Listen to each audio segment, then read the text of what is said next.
ಚನ್ನಗಿರಿ ತಾಲೂಕಿನ ಬಸವಪಟ್ಟಣ ಗ್ರಾಮದ ಬಳಿಯ ಅಡಿಕೆ ತೋಟದಲ್ಲಿ ಹಂದಿಗಳ ತಡೆಗೆ ರೈತರು ಹಾಕಿದ್ದ ಬಲೆಯಲ್ಲಿ ಶುಕ್ರವಾರ 5 ತಿಂಗಳ ಚಿರತೆ ಮರಿಯೊಂದು ಸಿಲುಕಿಕೊಂಡಿದ್ದು ಅರಣ್ಯ ಇಲಾಖೆಯವರು ರಕ್ಷಣೆ ಮಾಡಿ ಕಾಡಿಗೆ ಬಿಟ್ಟಿದ್ದಾರೆ. ಇನ್ನು ಚಿರತೆ ಮರಿಯ ಕಿರುಚಾಟವನ್ನು ಕೇಳಿ ಶುಕ್ರವಾರ ಸಂಜೆ ಸ್ಥಳಕ್ಕೆ ಧಾವಿಸಿದ್ದ ರೈತ ಜಯಣ್ಣ ಬಳಿಯೇ ಇದ್ದ ತಾಯಿ ಚಿರತೆಯನ್ನು ಕೂಡ ಕಂಡು ಭಯಭೀತರಾಗಿದ್ದಾರೆ. ಇನ್ನು ಕೂಡಲೇ ಮಾವಿನಕಟ್ಟೆಯ ವಲಯ ಅರಣ್ಯಾಧಿಕಾರಿಗಳಿಗೆ ದೂರವಾಣಿ ಮೂಲಕ ಕರೆ ಮಾಡಿ ವಿಷಯವನ್ನು ತಿಳಿಸಿದ್ದಾರೆ. ಇಲಾಖೆ ಸಿಬ್ಬಂದಿ ಸ್ಥಳಕ್ಕೆ ಧಾವಿಸಿ ಚಿರತೆ ಮರಿಯನ್ನ ಬಲೆಯಿಂದ ಬಿಡಿಸಿ ರಕ್ಷಣೆ ಮಾಡಿದ್ದಾರೆ. ಇನ್ನು ತಾಯಿ ಚಿರತೆ ಜನರು ಬಂದಿದ್ದನ್ನು ಕಂಡು ಕಾಡಿನ ಕಡೆ ಓಡಿ ಹೋಗಿದೆ. ನಂತರ ಅರಣ್ಯ ಇಲಾಖೆ ಸಿಬ್ಬಂದಿ ಪಕ್ಕದಲ್ಲಿರುವ ಸುಳಿಕೆರೆ ಗುಡ್ಡದಿಂದ ಬಂದಿದ್ದ ಚಿರತೆ ಮರಿಯನ್ನು ಸುರಕ್ಷಿತವಾಗಿ ಗುಡ್ಡದಲ್ಲಿ ಬಿಟ್ಟು ಬಂದಿದ್ದಾರೆ. ಇನ್ನು 3 ದಿನಗಳ ಕಾಲ ಗ್ರಾಮದ ಜನರು ಆ ಒಂದು ಹೊಲದ ಕಡೆ ಹೋಗಬಾರದೆಂದು ಸ್ಥಳೀಯ ಅರಣ್ಯಾಧಿಕಾರಿಗಳು ಕಟ್ಟುನಿಟ್ಟಿನ ಎಚ್ಚರಿಕೆಯನ್ನು ನೀಡಿದ್ದಾರೆ.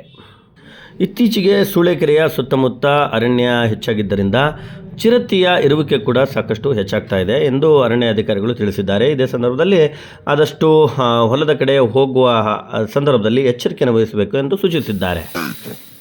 ಅಣ್ಣ ರಾತ್ರೆಲ್ಲ ಉದುರಿತದ.